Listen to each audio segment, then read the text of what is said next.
following show contains adult content. It's not our intent to offend anyone, but we want to inform you that if you are a child under the age of 18 or get offended easily, this next show may not be for you. The content, opinions, and subject matter of these shows are solely the choice of your show hosts and their guests, and not those of the Entertainment Network or any affiliated stations. Any comments or inquiries should be directed to those show hosts. Thank you for listening.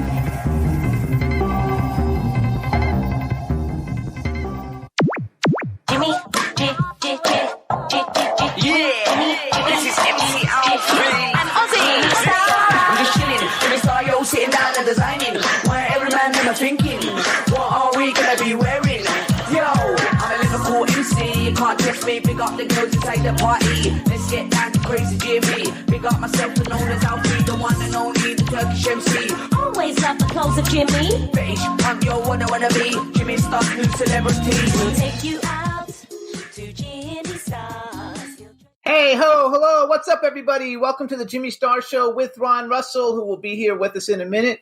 We're always bringing you the good times in music, fashion, pop culture, and entertainment. We got a really fun show for you guys today because we're having actual friends of ours come on the show, not people we're meeting for the first time. So we have actress, producer, and director Sheri Davis and actor Mike Ferguson, both very, very cool people doing lots of big things in the entertainment industry, and we're really looking forward to it. Chat room is starting to fill up a little bit, so let's say hi to everybody in the chat room. Hub Reynolds, what's up? Did you find a new home? Cindy Lady Lake is in the chat room, and Ron should be coming any minute. Who knows? Hopefully. So I hope everybody had a good weekend. We had a good weekend, and we had a great time last week when we left here. Actually, I'm going to make myself a little brighter. Last week when we left here, we went to go see Moving On, which is the new movie with Malcolm McDowell, Jane Fonda, and Lily Tomlin. We had a very, very good time going to it. It was a lot of fun. Yeah, that's better. We had a very good time going to it. It was a lot of fun. Unfortunately, Jane Fonda did not show up, so she was a no-show for the premiere. But Lily Tomlin was there. Malcolm McDowell was there. We got to speak with both of them. I knew Malcolm McDowell like 10 years ago. I had done a bunch of things with him, and Ron had met Lily Tomlin like 50 years ago. And so it was a lot of fun for both of us to go and do that and see them. And I enjoyed it immensely. Some of the other people that we met while we were there, you guys know Leon, who's been on the show, Leon Robinson, a bunch of times. Well, his wife, Cynthia Bailey, who was on The Real Housewives of Atlanta. She's a model and an actress. She was there. She was fabulous. Naomi Grossman from American Horror Story. She's been in a bunch of things, but she basically got to be very well known for being in American Horror Story. She was there. Ron and I were there, obviously. Jai Rodriguez from Queer Eye for the Straight Guy was there, and he's also in one of Ron's favorite Landy Kazan movies, Oy Vey, My Son is Gay. He was a lot of fun, and I actually met him many years ago when I lived in Florida because I was the fashion guy for the radio version of Queer Eye for the Straight Guy on Y100 and Z100, and he's the actual guy from the TV show Queer Eye from the Straight Guy. So it was a lot of fun. Oh, BJ Mesick just joined us in the chat room, too. Hey, BJ, he was on a couple weeks ago. How are you? And all is good with that. Let's see, who else did we meet? Jai Rodriguez was there. Kathleen Kinmont, who was in Renegade, the TV series with Lorenzo Lamas. She was in Halloween 4. She was in a whole bunch of stuff, and her mom was a famous actress, but I'm not sure who she was exactly, but Ron knew right away who she was. And so she was there. She's going to be coming on the show in the next couple of weeks. She was really, really cool. John Cho from, I think he's in American Pie, but I know he played Sulu in the Star Trek movies. He also, he's either Harold or Kumar, one of the two in all the Harold and Kumar movies. He was there. It was a lot of fun. It was a very fun red carpet. It had open bar and food. Entertainment Tonight was there, and Hollywood Reporter and Deadline and People Magazine and all the major outlets were there. So it was a little bit different than some of the other premieres that we go to, but it was very, very cool. And we had a really good time with that. Who else was there? I'm looking at pictures. Oh, Marsha. So we met Marsha Brady, you guys. Maureen McCormick from the Brady Bunch was there. It was a lot of fun. She basically looks the same. And also Don Hinton just joined us. Hey, Don, how are you? And B. Claudia from Germany just joined us. And now... Are we on already? Yeah, we're on. We've been on for 10 minutes. Are you kidding? No, I called for you. Oh, I'm sorry. Dogs are all over. I can't walk. dog, stop. Leave me alone. And now, I didn't here's know we Ron were Russell. on. Hi, everybody. I hollered for you, but I can't move. I was on the other side. I was with the dog. How do you like that? The show was on without me. So you see, everybody is expendable. Nobody, you're not expendable. I was telling people about our event, how we went to the event, and all the fun people we went to. We went to see Moving On. Oh, yeah. With Lily Tom. I was trying to look at the pictures to see who we actually saw. I love my dogs, but they love me too much. They're all over me now. Brandy girl, come on, stop. We also met this cool girl who was in Orange is the New Black in Star Trek, and then another girl from Astro, stop. He wants to come up. From Young and the Restless. Every week he's a star. And okay, Astro, you're here. So tell somebody something cool about what we. Oh, and we met the director of the movie, who was really cool. Well, I met Lily Tomlin about 60 years ago. Oh, I told him 50. 60. It was in 1960, I believe, and I thought it was Boston. It could have been God knows where, but I was playing in a club somewhere.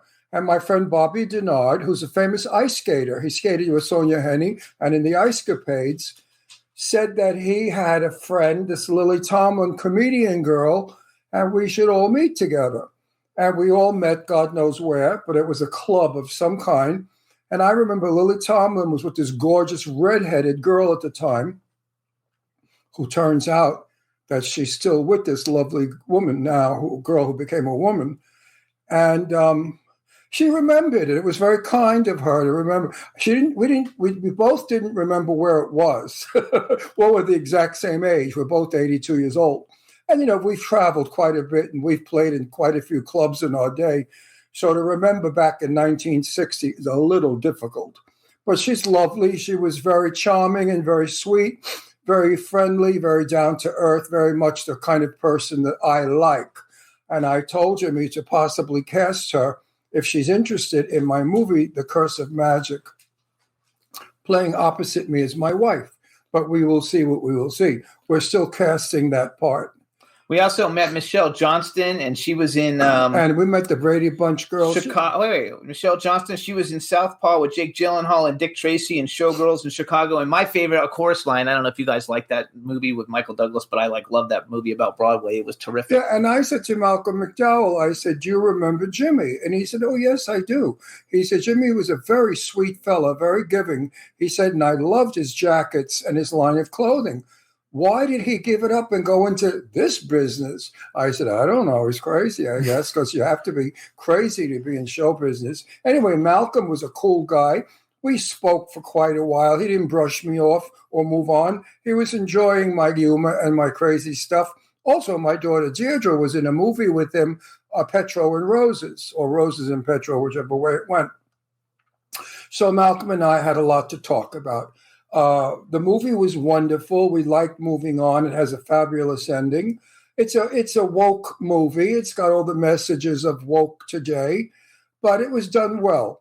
And I agreed with most of the messages in the movie. It was funny. Actually, I agreed with all the messages in the movie. It was very, very funny. And funny. And Lily Tomlin had the best joke lines. The writer gave Lily the as we say, she stepped on the button and made the laugh happen. And we're not going to tell you what happens at the end, but it's hilarious. And don't even go into that because people will start to ask each other and big mouths will tell. It's a shocker and fun.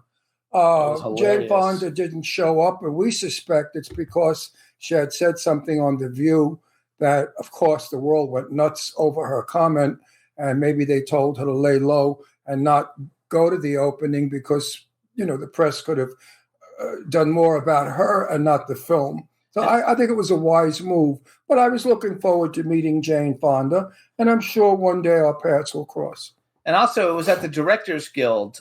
Which is beautiful. In LA, which is a beautiful building that had security all over the place. It was really it's a beautiful building. Nice. We saw the movie in the theater, beautiful red velvet theater, and then we went into the lobby or the lounge of the Directors Guild where they had sliders, hamburger sliders that were out of this world. All kinds of food. And I don't eat meat. I don't like that junk, but I was starving and I had no choice. So I had a slider and lots of water. There was liquor, but I didn't do that. There was all kinds of good Open bar, though, which was nice. Yeah, and I, of course, like seeing an old pal of mine, Naomi.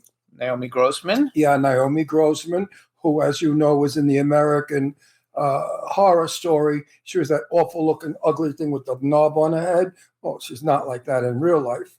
If you go on Facebook, you'll see pictures of her. So Naomi and I had a lot of fun. She's coming back on the show. I asked her to come back. She said she would love to.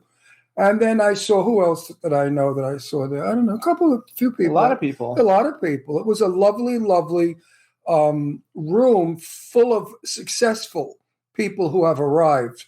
There were no wannabes there. There were no dreamers there.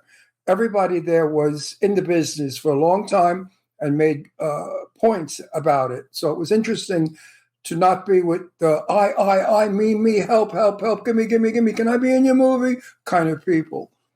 And you got interviewed by the guy, and he was on our show, and now I forgot his name. I forgot for Fab his name TV. too. And I was from Rap TV. I was interviewed on the red carpet, and I gave a nice interview. I thought funny, my humor. You guys, I don't know if you guys remember, but we had a guy, and he was on the with his little doggy. Yeah, came on with his little dog, and he's an interviewer. He interviews on all the red carpets, but he was also on. He was also on the reality show, the Vanderpump reality show, the one with the dogs, about the dogs and stuff. Anyway, now I forgot his name. Sorry, we forgot your name. I'm terrible. He's very cool, though, and we were happy to see him. It was a lovely event, and we intend to go to more because they were very happy with Jimmy and I and what we reported. And I think that we're going to be invited to a lot of the, I hate to say, but upper echelons of the business. People... I guess they're successful and they're just bigger, a bigger, higher group of people than the people we see all the time that we love. I mean, I love Marcel Walston, Sarah French, and Lorene Landon. Happy belated birthday, because Lorene Landon's birthday was last week. I know, I wrote about it. And Joe Kelly, all our good friends. We had a good time. We can't wait for them to be in the upper class of Hollywood, whatever the hell you want to call it. Yeah. I don't know what to call it. I don't know what they call it. The next level? I don't know what to call it. Next level, or the ultra successful. There you go. And Moving On is in theaters, you guys, so go see it. I think you'll like it, especially if you're like over, 40 or 50, you'll love it. No, it's just a wonderful film, and I love the fact that the stars are my age and older. Jane Fonda's older than I. And that we still have a presence, that we're not invisible. And I said that to the writer. I went up to the writer and I said, listen, I don't blow smoke up anybody's ass. So whatever I'm going to tell you now is the truth. Otherwise, I'd walk right by. If your movie was crappy, I wouldn't even talk to you. And he looked at me, shocked. I said, let me tell you something. The photography was wonderful. The soundtrack was great. The camera did not jump around and make me nauseous. I said, and thank you so much for respecting people of our age and putting them in a movie and writing about them. I said, it's wonderful what you've done for people of my age, actors. And he was just thrilled to pieces. He kept saying, oh, thank you so much, Ron. Thank you so much. He was so grateful. And I kept saying to him, I said, you got a hit movie on your hands for sure. It's not going to happen right away, I told him. It's a word of mouth. And he said, yes, we know that. I said, this is a word of mouth movie. It's a feel-good movie. People are going to go see it and then tell their friends to see it. So all the PR, and don't worry about opening night if you don't make trillions of dollars opening night, because it's not that sort of a film. It doesn't have blood, guts, and sharks falling from the sky or alligators eating you from below or monsters or stupidity. It's a true movie. It's a true-to-life movie. And the director and the writer was Paul Weitz, who also did About a Boy. Right. I think that's a Hugh Grant movie. He did American Pie. He's done a bunch of really good films. Of great movies, and he's a sweet guy. And he was so happy. I mean, he's got tears in his eyes. He was real. I don't think anyone ever goes up and tells the writer or the director what they think. They sort of ignore them and go to the stars. But I believe the writer is what makes the star. Without a good writer, you don't have a good movie, and the actor can't portray well. That's my gripe and my bitch about the business is I'm never given a good part. I'm never given a script that I could really show my workability, my talent. I always play the same stupid crap, mafia or cop. So let's take a quick music break, you guys. We're going to play Many Miles Away, the new single, Get It Back, and we should be back with Sheri Davis. Enjoy. Bye-bye. Hello.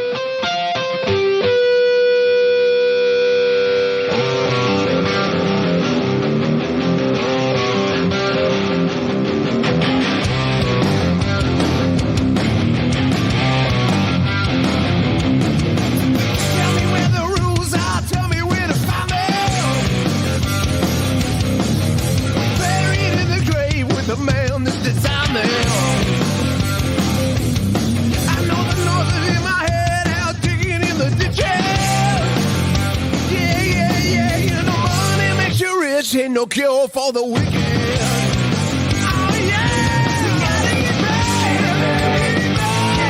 to the way we were before.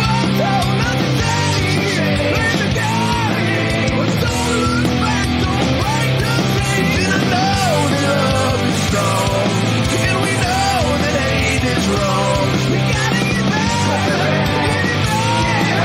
the way we were when we were young.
Hey, everybody, that's Many Miles Away, Get It Back. And I want to apologize for the abrupt switch into there. I had a phone call lots of you guys know I have a bad knee, and I had an appointment this afternoon with a new knee doctor, and they just canceled on me and rescheduled, but I had to take the call, so that's why I had to rush into that. What's with these doctors? I mean, my daughter's doctor left town. I have a doctor now that left town. They're not in Palm Springs anymore. So now we have to break in new doctors. That's my gatekeeper. That's me too. So my knee doctor, I'm on so my third one. It seems that doctors don't want to work in Palm Springs anymore or Palm Desert. Anyway, so I now, don't know why. Maybe the wrong kind of people are coming in that fancy schmancy hospital. You know, it was a very, very high-end hospital where hoity-toities went. You know, Barbara Bush and Frank Sinatra and Bing Crosby, that was their hospital. So now maybe they have some working class people. I don't know. I just want a doctor who works. I don't know. Right now, I don't have one.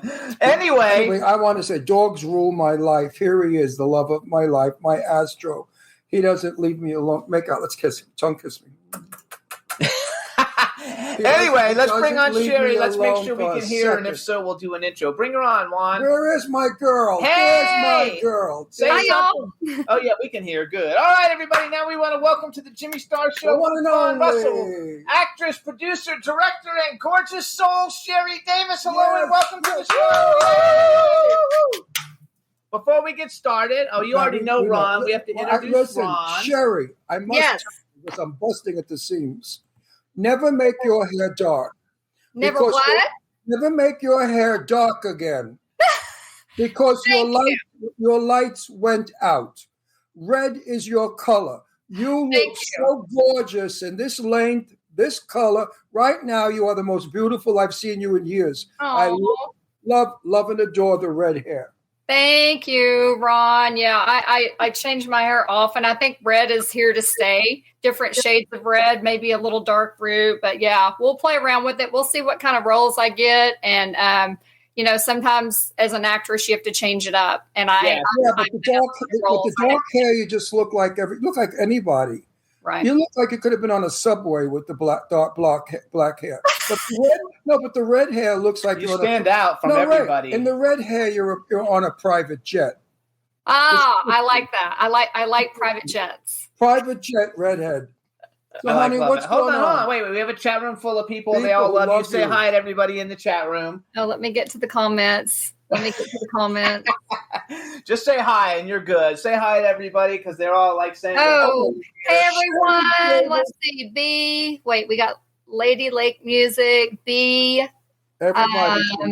Dawn was like, I hope she has a doctor's appointment. She's like, I hope I can make it in time to see Sheri. I was like, yeah. Everybody out there that for some reason, if you've never seen Sheri's work, you're missing out. I love her because I compare, and you know what? Another actor agreed with me. I compare Sheri Davis to Barbara Stanwyck. Does anybody out there know who Barbara Stanwyck is? She was a wonderful, wonderful actress. Greatest actresses for that years. Ever lived. Barbara Stanwyck does what Sheri Davis does. Sheri Davis speaks very softly and kindly, and then she gets angry and she becomes a tiger. And that's what Barbara. No, watch Barbara Stanwyck movies. She was famous for that. I'm definitely going to now, Ron. No, we would go to the movies, and we couldn't wait for her to be wild.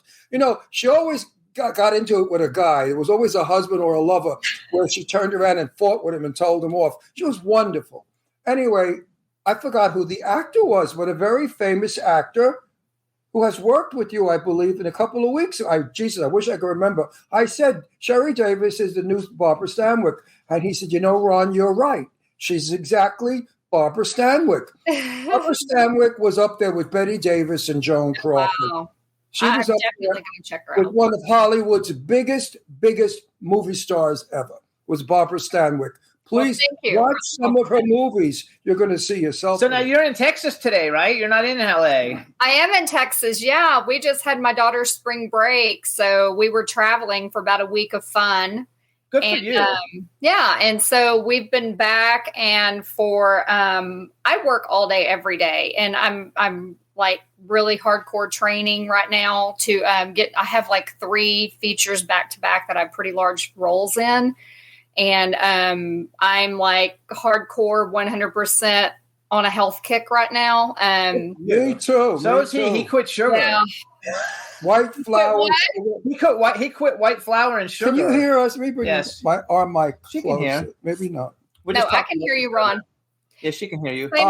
Same thing, Ron. I cut out all white things. Like my refrigerator is full of like fresh fruits and vegetables, and I've never been more unhappy, but healthy.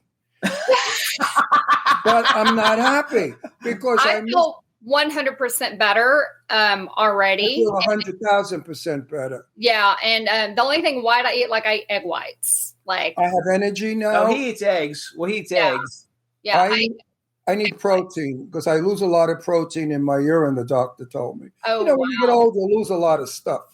Everything just falls off you when you're old. No, but seriously, so I'm on a great climbing up there myself, Ron. No, you're not, Sherry. Every one of my doctors have said to me, you're going to live to be 90 or more. You're that healthy and you're that energetic. And Yes. I have to live because look at my precious flower, Astro. I cannot die because he would be lost without me. He's up my ass like a suppository. He's up my ass. Oh my God. He doesn't leave me alone for 1 minute. That's why I was late getting on the show. He was having a nervous breakdown because I was getting dressed and not talking to him. He's crazy. But First of all, you look terrific. You look 20 years younger than you look 20 years younger than you are. Well, she's not. She's young. You're always going to, because you take good care of yourself. So I think that's fabulous. And I know you got a lot of things going on, and I want to make sure because I know you have a crowdfunding thing for a Good Girl's Guide to Murder. So, and I don't know who you're playing in it, but I've been sharing it all over Facebook. So maybe tell everybody a little bit about the film, and that way maybe we can see if we can get some people in there for you. Yeah, absolutely. So we've raised $31,000 so far as of about an hour ago when I looked. It's called A Good Girl's Guide to Murder, and it is a psychological thriller / with horror aspects. And the thing is, Chase Dudley's the director, who's amazing. We are collaborating so well together. Like, we will probably, I hope, continue to work together. And his wife, Samantha, is a producer, and she's kind of behind the scenes, like taking care of all kinds of business stuff while we're just like working really hard. So my character, you're going to love the name, is Sarah. Yay! That's my sister's name. Right. So the character's name is Sarah. I play, we were talking today. It's really hard to tell what the actual true, if you were going to pick one lead role, but Chase says, I feel like it's Sarah because I'm basically the mother in the film and the wife of Bill Oberst Jr., who is absolutely incredible. He was on the show like 3 weeks ago. We had him on the show for the second time. Oh, he's the one that probably said you. Yeah, he's the one. He's probably the one that it. said, "Oh wow, you're the Barbara Streisand, Barbara Stanwyck." He's phenomenal. What a talent! He's the guy that said Sheri Davis is the new Barbara Stanwyck. Yeah, 10 years I have been wanting to work with Bill, and it just fell into place, and we as far as our production, everyone involved, we're so stoked. But to get back to my character, so my character is actually I can't give the whole story away. I might get in trouble. No, don't. But basically, my character was sexually abused, actually. And then there are some things that are kind of passed on to my daughter. We'll just leave it at that without giving the storyline away. It's mysterious. It's good. Sounds good. And it does end up being a story about revenge in the end, and all of the psychological damage, the things that we go through, how we carry them if they're not dealt with. I've seen you when you get mad in movies. I just got chills. No, the mere fact that it's a thriller slasher, I like it. I'm no longer in any slash movies, I've told everyone. I've been approached to be again in another crappy movie, and I said no more slasher movies for me. I'm out. You and I've talked about this many times, Ron. I'm not into slasher films either. I'm known, for horror. I have more of a horror thriller. But my favorite kind of film is a psychological thriller. Like my brain, I'm figuring out everything I watched before the end. Like I need something that's going to hold my attention, that is going to have twists and turns. And oh my God, I didn't see this coming. This film has it. BJ Messick is in the chat room. He's saying, get ready for some intense scenes. BJ Messick is also in it. And BJ has become like one of my favorite people in Hollywood. Yes. He's such a nice guy. You know, we've met him through the Mahal brothers, and now he's been on the show a couple times. He's such a great guy, and I'm so happy he's in it. And I also see, hold on, Lynn Lowry is also in the movie. I see, according to IMDb at least. Is she still in it? I don't know what all's going on. I'm not fully involved in all of the cast. Okay. So I don't know. There are changes being made constantly. My focus right now has been all of the promotional things. Honestly, working on the Indiegogo, doing all the publicity, those kind of things. Talking to a few of the other actors. I know Lynn's been on another movie, so we haven't really communicated. Now, BJ is in it. Yes. BJ. And BJ, I consider a very, very good friend, a very dear friend. He was there for me the whole past year and a half that I was dealing with losing my mother, taking care of her. You know, you guys know, having cancer, moving back to Texas, everything I did. And BJ and his wife are amazing. And they really, I consider them really true friends. They are fabulous. BJ is an amazing UPM. He's actually a phenomenal actor.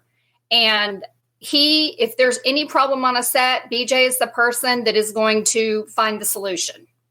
We love the issue. We love BJ in Night of the Tommy Knockers, and I loved you in Night of the Tommy Knockers. I tell everybody. I play a hoe well. It was so much fun. I tell everyone, you have if you don't like the film, you're going to love Sheri Davis. Because what you did was so totally outrageously wonderful. I loved it. It's just I said, over the top. No, but the expression and people have to bypass the sexy part and look at the actor. I look at the actor. I don't make it be comical. Listen, I know you're not screwing him. It's an act. You know, you're working. So I'm not interested in the sexy part. I'm interested in how you portray it. So I was watching you, the actor, and that's what I enjoyed was the actor. And I tell everybody that. Now, listen, I have a question for you. Answer me honestly, or I'm not going to be your friend. Oh, wait. And hi, Dawn. Dawn wanted me to give her a shout out. She meant Dawn is the coolest. She's the one who didn't want to miss her doctor's appointment. Hi, Dawn. Answer my question honestly, or I will not be your friend anymore. Do you read a script before you say yes? And be honest. Yes. Good for you. Good for you. I read a script. I do no longer say, I have friends that say, would you be in my movie? And he always just says yes, and then he reads the no script. More. Like, I'm sorry. I read the script. Yes. I mean, I'm in a movie right now that I thought I had a phenomenal role. Mm-hmm. I mean, I confused it with another script, okay? We're going to shoot it soon. It's called Red River. And listen, you're going to crack up. I play a scientist. Guess what my scene is? I'm on a telephone for 2 seconds. That is a cameo. I don't do those. Fine. That's fine. I don't like to do cameos. I don't do those anymore. I'm producing it, and it's a pretty big budget, so that's now why he's in it. Now, I read another script that we shoot in Nevada for 4 weeks where I play a very major motion picture star's father. And That's super cool. That's a good movie. That movie is going to be a feature film in theaters throughout. And it's going to be a hit movie because it's one hell of a thriller-diller. No, it's good though. Not a slasher, thriller-diller, horror, wonderful. Ghost story. Ghosty. Oh, I love that. Love ghost stories. It could have been a Hitchcock film. Right. Hitchcock would have gotten it. So I love it though. I like that you read the scripts though. I think that's fun. Yes, that I've been doing this a while, but I've never, my adult daughter who, when she was a child, like I would never, ever accept a role and not read the script. Like, I've got my manager hat on and all the time, like, from my other professional life. And I mean, I ask questions. I'm a Taurus, like, and so I ask questions. Like, I'm not going to just hop on to a film. Like, I want to know who's involved in it. you don't have to tell me your exact budget, but, roundabout, is everything going to be able to be covered? I researched the crew. Oh, no, that's smart. If I'm in a Jimmy film, I don't worry. But if I'm in other people's films now, I scrutinize. Yeah. We have a mutual friend who did, what the hell is the name? Oh, Clown Motel 75. And I'm in the next one, and I just said yes, and I've never read the script. And I thought to myself, stupid, just because he's a pal doesn't mean you have to say yes to the movie. Now, I have no idea I know I play Sergeant General Milan. I have no idea what I'm doing in this movie. And I thought that's dangerous because now I'm going to be in a couple of feature films. I'm in a lot of like $40 million films, Right. which are big. Not 40, 4 million. 4 million. Did I say? I wish 40. Actually, there's one that's 45. I wish 40. But now that I'm in $4 and $5 million films, I don't want to regress. And I know you feel the same way. Ron. You can't. I mean, you can't. For me, it's not even necessarily the number of the budget, because there are people, like I work with a lot of people who what we can do for 30,000 on this film. It's because of the talent. It's because of everyone pulling together. So I don't always look at the number, but I am really, really big on the crew and really, really big on the cast, because I will look at what those other crew members have done. I'm telling you, I'm researching now. I do not hop. I have plenty of crappy films out there. Sorry, but it was. Don't we all? We all do. We all do. And you know what? It's a growth process. And I learned from every one of those. I learned something. And I told you guys before, the thing I have to do with this business and all of these crappy projects I've done is I look at either things I do want to do or things I don't want to do.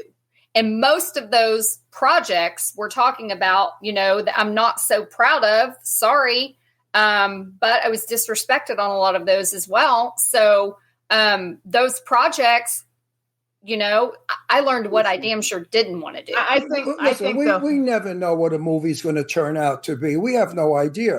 The reason I like $4 million and $5 million films is because, you're going to agree with me, I don't have buy-in actors that give money to be in a movie that have never acted before, that ruin a film. Right. I don't want to work with an amateur that when my scene is good and I'm feeding it and the amateur looks at me like an idiot and stands there peeing in his bloomers. I don't need that. I don't need that. I also think, though. So in a $4 million film, we hire SAG people and we hire reliable actors that I like to work with, that I've worked with all my life. I did television. I worked with Rock Hudson, with Sarah. No, what the fuck was her name? Farrah Fawcett and the Charlie's Angels thing. I worked on a lot of big stuff in my day. And to come here, to go to these crappy $2 movies with the buy-in people that don't know how to act, and it's so obvious when you see the film, you see these people are flat like cardboard. And here I am acting and animating, doing all my jazz, and these jerks just stand there. So you look I want to go back. You look like you're eating the scenery. I want to go back because, first of all, but do you agree with that? I mean, to a point, I have a lot of experience in the pay to play, and we've got a handful of roles we're doing that with in our film now. We were very, very selective about, honestly, who we let get the perk. Right. Yes. Because Chase and I had talked constantly about that really, this script is so good. It's so good. And the cast is so small, but there were people who were like background or featured extra that we could put a few lines in there, that wasn't going to affect the integrity of the film. No, if they can act, look, there are a lot of newcomers that are wonderful actors. Right. I think, having worked with, some of my good friends over and over, who sell perks and do great. I feel like it makes sense. It makes sense when you are trying to fund a movie and you're trying to get it out there. It's another way to get it done. And it's hard work. I mean, it is really, really hard work. raising this money. You know this, Jimmy. I mean, I know this as well. and I have 2 other films I'm privately raising money for as well. Because, I'm really, my goal, I've talked to Michael and Sonny and other people, my goal is to become a part of PGA this year. Like, that's a personal goal for me. Me so too. I'm really working on the producer stuff. But I think it serves its purpose. And it is, as an actress, I 1000% agree with you, Ron, that I don't like acting opposite of somebody who a cardboard figure. Listen, if you read my page, I wrote today about, the title was The Star. I wrote about what it is like to be an actor. And at the very end, I wrote, money investors have got to learn that a good script will make just as much money as Angelina Jolie getting paid $15 million for a film. We need these investors to stop with the famous names. We're bored. We're tired of Angelina and Brad Pitt and all the rest of them. There's 7 or 8 of them that we see in every goddamn movie. There are so many young, wonderful actors coming up today that don't get a break because they can't get in a decent film because they don't have a big name. So Jimmy yells at me. He said, don't write that up. My investors won't like it. I said, I don't give a fuck. I'm 82 years old. I'll be dead soon. What do I give a damn? I'm going to leave something behind in Hollywood. My voice, my word. And everybody on my Facebook page agrees with me. Every actor agrees with me. Stop with giving Angie and Brat $30 million to be in a movie. Give us good actors money for our film. We shouldn't have to beg for film. We shouldn't have to hire non-professional people to give you crappy films. Give us a break. Give us the money. We'll give you a good movie and you'll make a lot of money. We're over the star thing. Woke has woken up. And woke has shown us that $15 million, and I love Angie. I knew her. I gave her peanut butter sandwiches as a kid. She hung out with my daughter. No, Deirdre and Angie were pals. I know Angie since she's 3 years old. And I'm not saying anything bad about Angie. I'm happy she's worth $150 million. But, you don't need 15 more, dear. But, back to the pay to play, as we kind of call it. I mean, and, like I said, we're doing that on our film, and I've worked on many films that, I mean, it serves its purpose. If I was just starting out, and it's kind of a shortcut to get your career going if you do it the right way. Okay. And if you join the right film projects. Okay. That's the thing. So if you're investing your pay to play, as we call it, I mean, again, asking the right questions, looking at the filmmaker's work, and really taking your role seriously to where you do the work. Like if you're just starting out, do the work. Watch yourself. Be a professional. Like, exactly. Take it seriously because you're working with, and it was your money you invested and your time. So if you're going to do it, put in the work. So when you get on that set, you can hold your own. You know what I'm saying?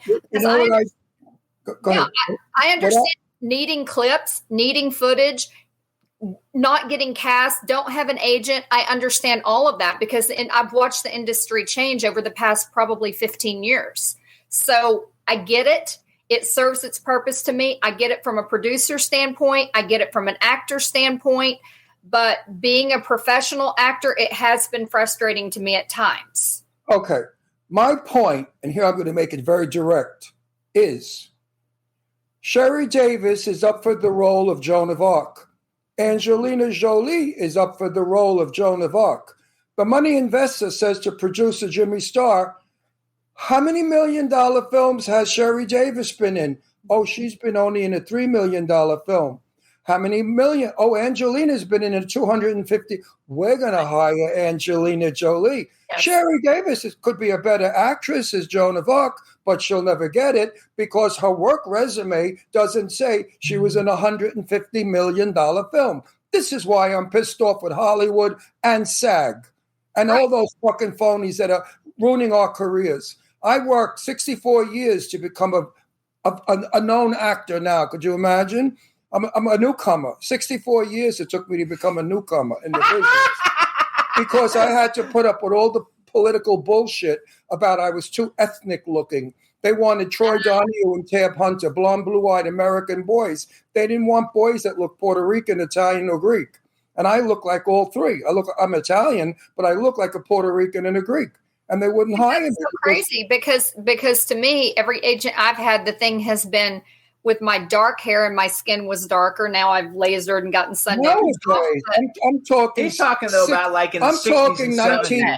I'm Okay. talking 1959. Okay, If you because were not- if being you were not- ethnically ambiguous is an advantage now. Yeah, now it's an Well, advantage. in my day, ethnicity was not in. You had to be the girls had to be Doris Day, blonde, blue-eyed Americana, and the boys had to be blue-eyed, blonde college boys. I look like a greasy guinea from Brooklyn with a tough accent. And what were they going to do with me? Where were they going to put me? Right. So they put me in a cop movie all the time, or an Italian priest, or a mafia, which I play all the time. So you see, my day it wasn't easy. Okay, I want to go back. No, All I'm right. just listen. We got Sheri, Ron on his soapbox. Wait, Sheri, you know why I preach this? We have such a nice young audience of actors and actresses that watch us, and they're learning from what you say and all of our guests. I get fan mail about it. They say, Mr. Russell, thank you so much. I just learned something that you said or your guest said that helps me in my career. So Right. that's why I'm tipping all you kids off out there. It's a hell of a ride. You got to be tough like this. You got to broad. really like You got to love be it. just like this redhead. You have to be tough. If you're not tough like this one, you're going nowhere. It's not for the faint of heart. Let's just put it that way. No, it is not. And Sheri At Davis all. she puts it right out there where it belongs. That's why I love this broad, because she's true blue. She's no phony. She's not a two-faced ass kisser either. She tells it like it is. Not at all. She's a tough. So wait, she's a tell tough everybody Texan. first of all, tell everybody. Going back to Good Girls Guide to Murder, how do they find it? It's Indiegogo, right? Or how do they find your campaign? It's all over all of our social media that are involved. It's all over my social media. Mainly Facebook has been the main one. Chase Dudley, our director, his wife and producer, Samantha Dudley, the girl playing my daughter. Woo! Let me tell you, this girl can act. And how much experience? I don't know all of her background, but I saw her audition tape. It is the best audition tape I've seen in my entire career. Wow. Good. That's good. That's good. I was seen a lot. blown away by this. Blown away. Ariana, and then you also look What is her full name? What's Ariana Harris. You guys look her up on IMDb. Her number will shoot up. Ariana, Everybody- And then the Ariana younger Harris. version is Johnny. I might say her name wrong, and I'm so sorry to her mother, Marcella. Johnny or Joni Shandor, and she also does a lot of promotion with Fangoria, and so she's kind of our little scream queen, who's the younger version of Lily, and she's amazing.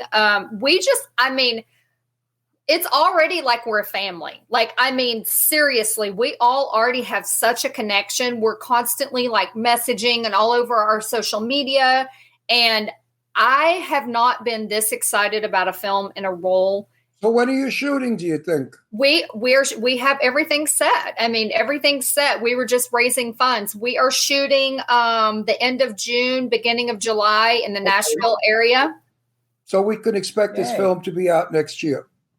Probably November. We're Chase is shooting for November if everything goes well. I hope we're going to play the song that goes to the film. Paris Taylor, which also happens to be from Texas, I found out, is a singer. She wrote this song at 17 years old, Story of a Killer. Yay! And Chase sent it to me. And the music video, the words, everything about this, again, chills all up and down my body. I'm like, I've never worked on anything where every single thing fell together and was just mind blowing and positive, and we're all excited, and it's fantastic. I want the floor again. Everyone out there. Now we have, and we're not bragging, 5 million people that watch our show throughout the world. Now, I'm asking all of you 5 million people to please send $1, just $1 to Sheri. Awesome. Wait, quiet. Send 50 cents, not even $1. Put 2 quarters in an envelope and send it. You have to do it on Indiegogo. And send whatever. Send Is it Indiegogo? Well, Sheri's going to tell you where to send the money. But wait a minute. I'm serious out there because out of 5 million, if $1 comes, she's got 5 million. But I know that we're not going to get 5 million because half of you are in Hudson, Africa. You don't even know what money is. But yet they watch us. How the hell they watch us on our show? Yes. You know how many Africans contact me and they speak in African? I say, I don't speak African. I'm an American. I speak English. But anyway, please, everyone out there, send something to Sheri's film. I think it's going to be a wonderful film. And in the long run, you'll get to see it and enjoy it. All you have to do, you guys, is go to A Good Girl's Guide to Murder on Indiegogo. Shut up. I'm speaking. I'm selling. I pitch money better than anybody, you maricon. Okay, anyway, I have things to talk about. I know, but right now we want to raise money for her film. We just told everybody. You just told everybody. Don't get evil because, I'll never speak to you again. I'm not getting evil. I want to talk I will about... give Ron a spanking next time I see you guys. That's right. No, but seriously, folks, send whatever you can, $1 to Sheri. Tell them where to send the money. So you can go to Indiegogo and you can just put A Good Girl's Guide to Murder, and that you can go to that page and it will show the perks. You don't have to buy a perk if you're not in the entertainment business, or if you're not interested in a DVD or signed poster or being a producer or any of the bigger, larger perks. There are small perks on there. Every dollar counts. There's also a place you can tip Indiegogo that tends to always add money, a little tip. You don't have to tip them. Make that number a 0. Sorry, Indiegogo, but they also get a chunk of of the money that comes. Barbara Stanwyck has spoken. That's right. I mean, you know what? I mean, seriously, if you're gonna, Indiegogo is getting money from all of us as well. Exactly, they're making money as well. Right. So, you can go to any of my social media, mainly my 2 Facebook pages, which is, you have it up there. It's Sheri.Davis. Sheri is SHERI. And then Davis. And you can see I'm sharing like crazy on my social media. And I'm an open book as far as people messaging me. Anybody that messages me will tell you I message them back. Yay. She does. Yes. Is Angie Baby a producer too? Yes. Of course I brought my friend Angie Baby in. When you speak to her, send kisses from me. Yeah, we love her. her. Her birthday, y'all. Don't miss her birthday. No, we won't. I wish she would have moved to California so we could see her. She's such a nice girl. She's got her family. I know that, but she could drag the family here too. Better weather. Listen, anyway. California weather has not been great lately. Yeah, that's true. I know, but the good stuff is coming. So you guys, some of the other stuff you can see Sheri Davis in. First of all, I've never seen any of the Raven Van Slender movies, but Alien Danger 1, 2, and 3, I heard they're a lot of fun. They're fun. She's in Arena Wars. Did Arena Wars ever come out yet? No, I did get to see a screener. Okay, so the first edit. Got Arena Wars. Bermuda Island just came out. 90 Tommy Knockers came out. I don't know what Shadow Marsh is, but I've heard good things about it. Yes, and my friend Mike Ferguson, who's on next, is he's on our show next. And Melissa Rose and Dave Sheridan and Lou Templeton. When is Mike on? In a few minutes. Mike is coming on after you. Yes. I know. I can't believe y'all don't have us both on at the same time. That would be too much. That would be wait. No, people are terrified of him. They are. They look at him. They would never want to meet him in a dark alley. And then they know that if they knew how he's like the nicest guy on the planet, he's like a teddy pussy. bear. He's a pussy in real pussy life. Cat, not pussy. He's a total teddy bear, like complete, like he's the complete opposite of a tender-hearted. Will cry like the whole bit. He's a complete teddy bear. He plays the hard guy though every way. He's a sweet guy, but he's nothing like his character or his image, folks. Nope. Hang on, you guys. Opposite. It's called A Good Girl's Guide to Murder. Yes. A Good Girl's Guide to Murder. I want to make another statement for Sheri Davis. If you are a man 55 years old, tall, handsome, and rich, extremely intelligent, contact Sheri. She's looking for you. Why are we putting an age on this, Ron? Well, 55 is good for you. You want an older man to baby you and daughter you, don't you? I don't know about a daughter. You're a No, cool- not daughter you. That sounds creepy. I don't mean it that way. You see how sick you fucking people are? No. I meant who's fatherly is what I mean. Spoils you. Not sexually. But people, listen, Jimmy married me because I'm fatherly. He married an old guy because he wanted a father. That's obviously. not true. Well, you didn't want some young guy. I don't want some young guy, but I don't want a father. Well, I'm you not married sleeping an with old my goat. father. That's because I'm physically attracted to old goats. Yeah, but I give. Oh good my God. father. Yes, he does give good I father. give good father. So hold on. Let's go back. So some of the Anyway, other movies, if you're out there, buddy, call Sheri. And follow her. Her Instagram is Sheri.Davis, but Sheri only has one R. That's what separates her from all the other Sheris in the world. That's right. One of the things that separates her. You guys, she also has other movies. Amityville. Oh, wait a minute. Barry. Did you ever see her rack? I think that separates her from a lot of women, too. You guys, Yeah, there we go. She's got a set of jugs on her that make the world go around. I got to tell you, she's one sexy I think lady. that's the only reason Ron likes me. No, No, but he it's does not. like that. That is a It's the reason, black though. and the red hair. Introducing Spec Right Paint from HGTV Home by Sherwin-Williams. A new line of exclusive interior paint that's perfect for pros, only at Lowe's. With easy application and fast recoating, excellent hide and coverage, plus exceptional touch-up, it delivers great results every time for every job. Shop Spec Right Pro Paint from HGTV Home by Sherwin-Williams in-store or online today. Lowe's knows paint. Lowe's knows pros. Selection varies by location. See store or Lowe's.com for details. And now, a special motorcycle weather report from Progressive. Well, today you can expect lots of cloud cover with 0% chance of raining on your parade because you'll be riding your motorcycle vroom vroom. That rumbling low-pressure system beneath you should give way to a relaxing commute and the sudden urge to take the scenic route everywhere you go because, dagnabbit, you're having fun out there. That's your forecast. Back to you. This has been a special motorcycle weather report from Progressive, where every day's a beautiful day to ride with coverage from America's #1 motorcycle insurer. Get a quote today and see what you could save. Progressive Casualty Insurance Company and Affiliates. The Venture X card from Capital One gives you premium travel benefits, perfect for seeing Taylor Swift The Eras Tour. Presented by Capital One. Oh, I do love her. Earn 5 times miles on flights and 10 times miles on hotels through Capital One Travel. Enjoy your stay in Suite 13. Whoa, 13? That's Taylor's lucky number.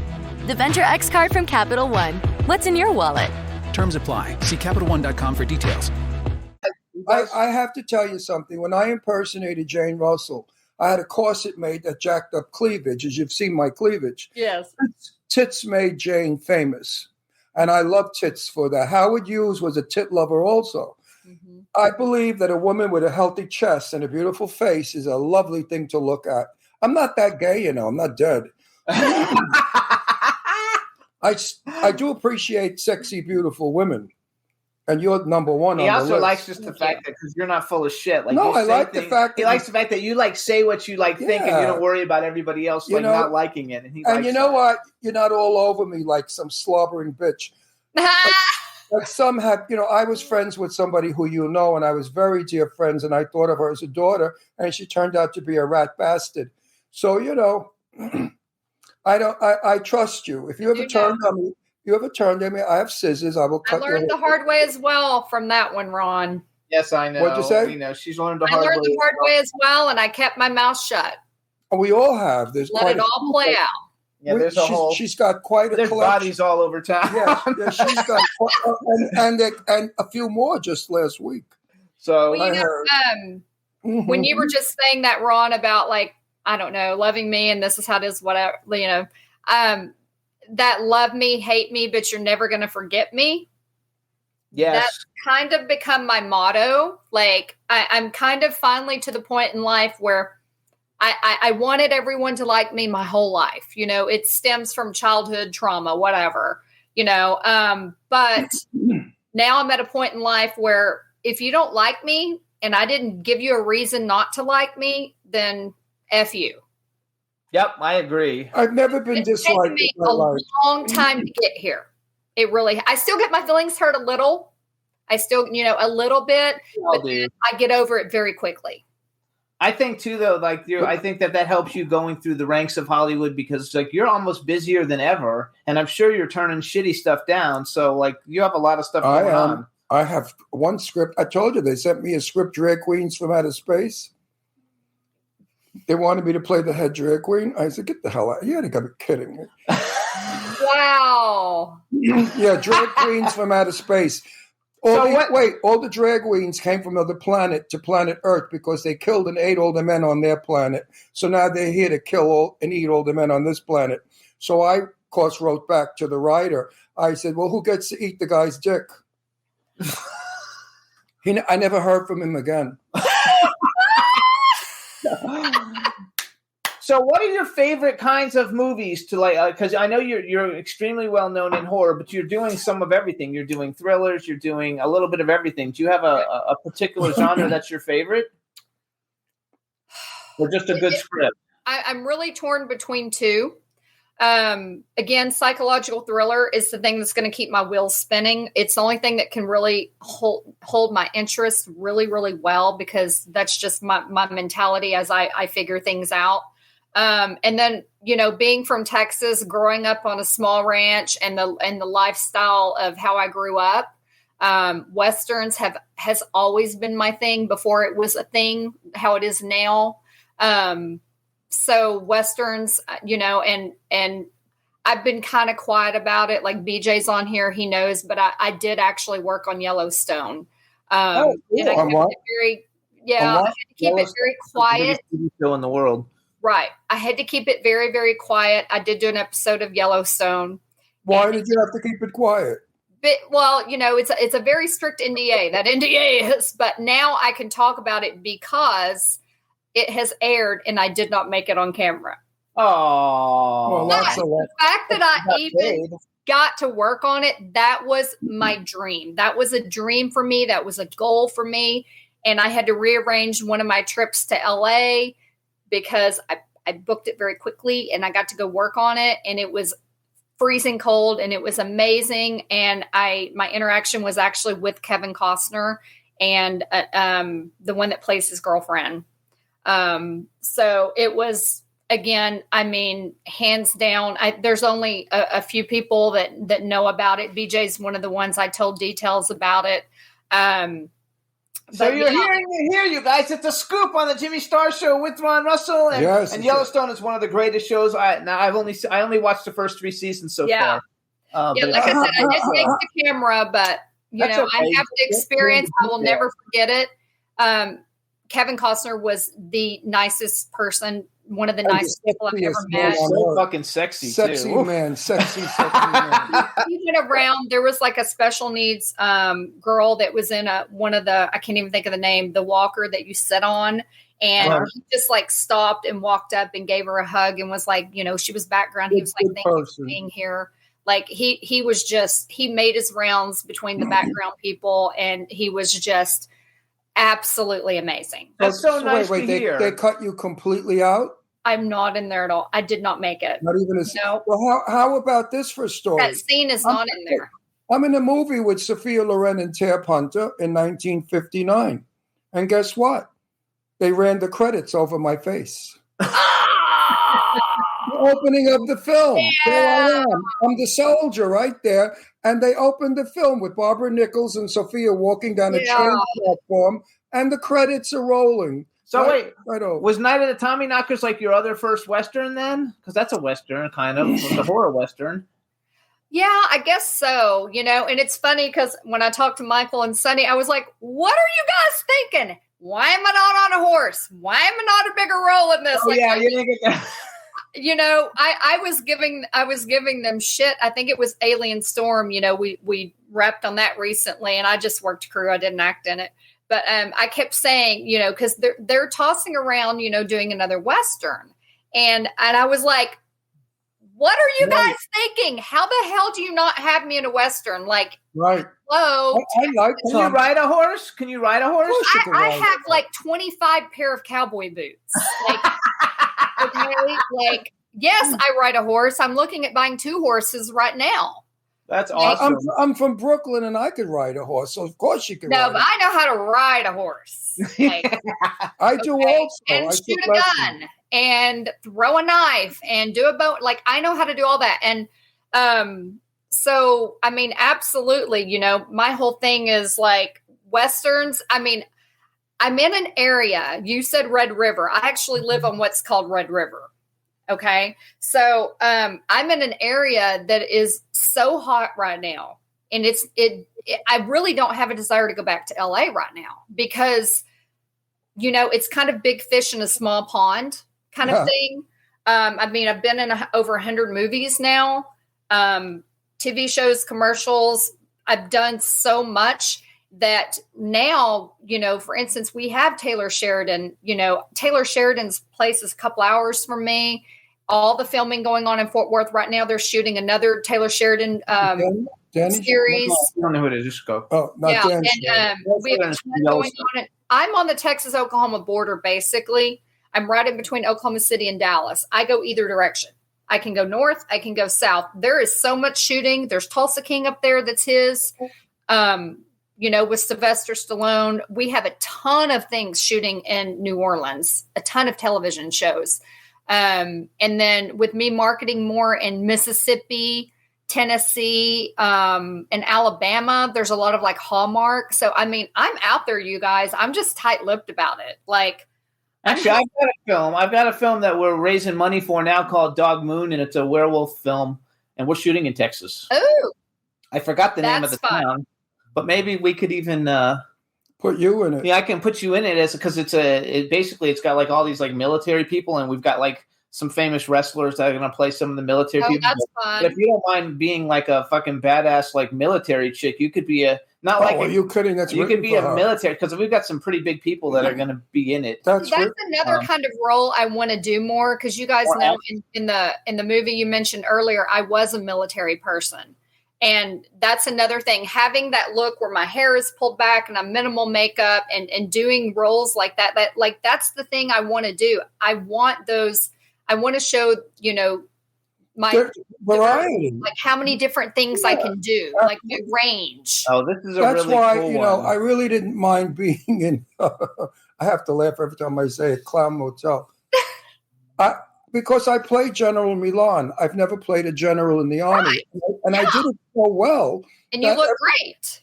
Everyone loved what I did. So I thought I did it well. I didn't look like a mafioso or a priest for a change. Right. You were great.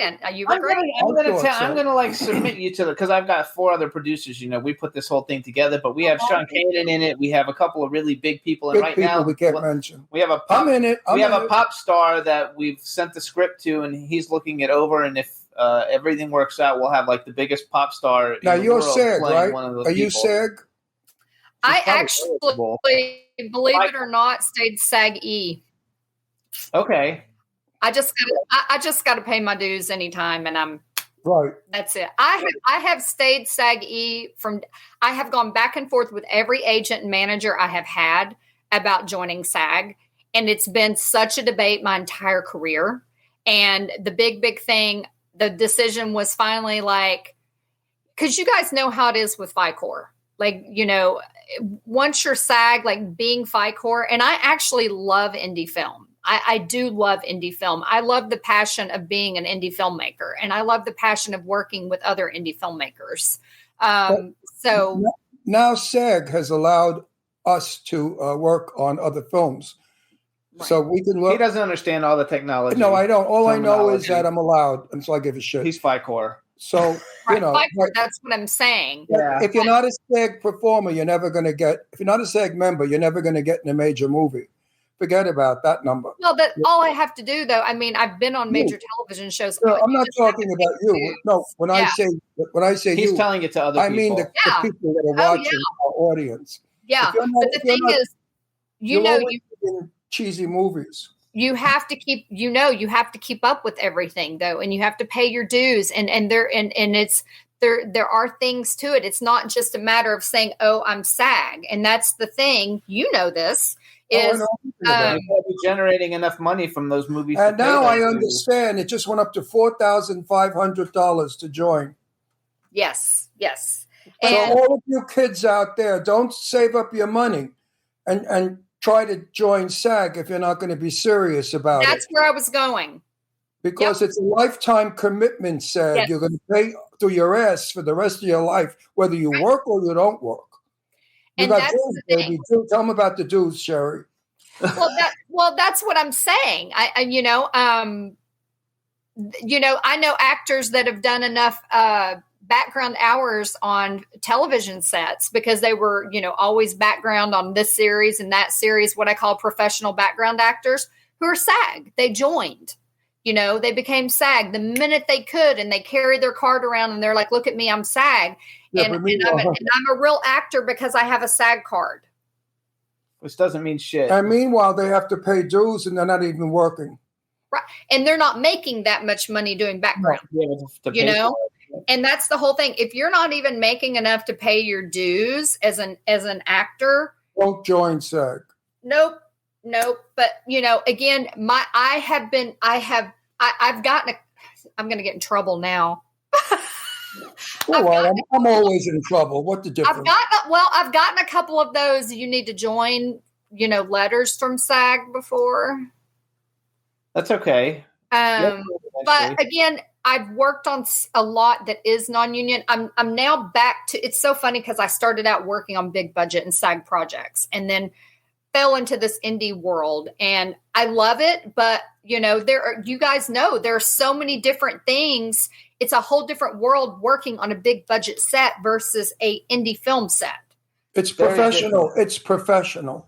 It's just a lot different, That's the word, professional. Not always, because some indie sets are done very professional, and just you've been I've never been on an indie set yet. I was on one set where I said, "Where's the camera?" And they said, "Up there." I said, "Up where?" It was up on the wall. It looked like a security camera.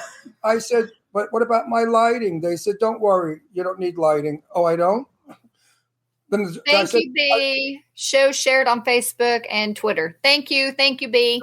Hang on. So everybody, listen. You can go to A Good Girl's Guide to Murder on Indiegogo. Follow Sheri Davis on Instagram at Sheri.Davis. We're gonna have you stay on a second. We'll bring Mike on just so you can say hi for a minute. Awesome. Bring Mike on because I think he's there. It says "Welcome, Hero." I'm assuming that's him. So Juan is Hero. That's Hero. Yeah. America's dad. God. Look, the People killer. put their kids in front of YouTube to watch me. And buy cameos The from guy me, you don't want to meet. pretending to be Mike Ferguson. I love it. Hey, So, Mikey, how you doing? So baby? Mike, say hi to Sheri. Hi, Sheri. I was Hey, listening buddy. to you guys for a while. I came in. So you guys have been in a ton of movies together, right? I know you were in Shadow March. I have Shadow March, Devil Row. Let's see. I'm sure there's a lot more of them. Yeah, our careers are all tied through each other. There you go. They are.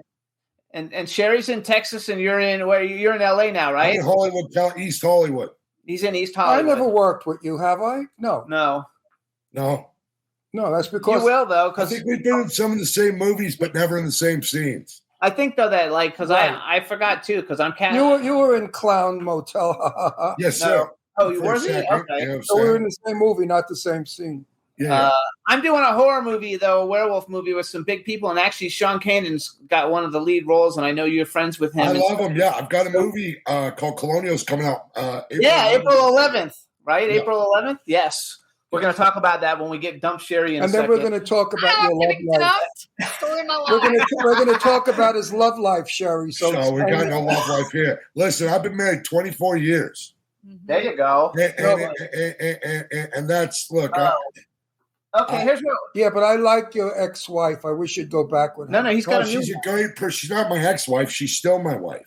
Okay. We've Well, I been wish divorced. you'd make up with her. She's really nice. I like her a lot. Yeah. Well, she's So a hold wrestler. on. So we have a fan who's a big fan of both of you guys, and she's like skipping a doctor's appointment. Her name's Dawn. So on 3, the two of you together say hello, Dawn, at the same time, okay? Because she's gonna make her happy. 1, 2, 3. Hello, Hey, Dawn. Dawn. There you go. All right, now she's happy. You should skip a Double doctor's shout out. appointment. Yes. So everybody, make sure you join the Good Girls Guide to Murder crowdfunding. We're going to say goodbye to Sherry and bring on Mike. And Sherry, we wish you only the best. You guys have fun. I'll still be watching. All right. Great one, Sherry. Bye, Mike. I'll see you when I get back to LA. Okay. Cool. Bye. See you in town, baby. Love you guys. Love you back, too. honey. All right. Bye-bye. Bye, Bye, my y'all. dad got all excited. He heard the It's kissing. so great. I know. He heard all the kissing. All right, everybody. Now we want to welcome to the Jimmy Star Show with Ron Russell, one of the badassest dudes in Hollywood today. Big bad Mike Ferguson, hero, your dad. Big tough guy. America's dad. Tough guy. We love it. So how are you? Wait, I was at a red carpet with him, and I'm talking to him, and a mouse ran across the floor. He jumped up in my arms, screaming. Screaming as I held him. I said, "Don't worry, Mike. The mouse is not going to hurt you." Right, Mike? That happened 100%. You were so strong, and I appreciate you holding me like that. At 82 years old, I could carry. I couldn't believe the strength you had. It was amazing.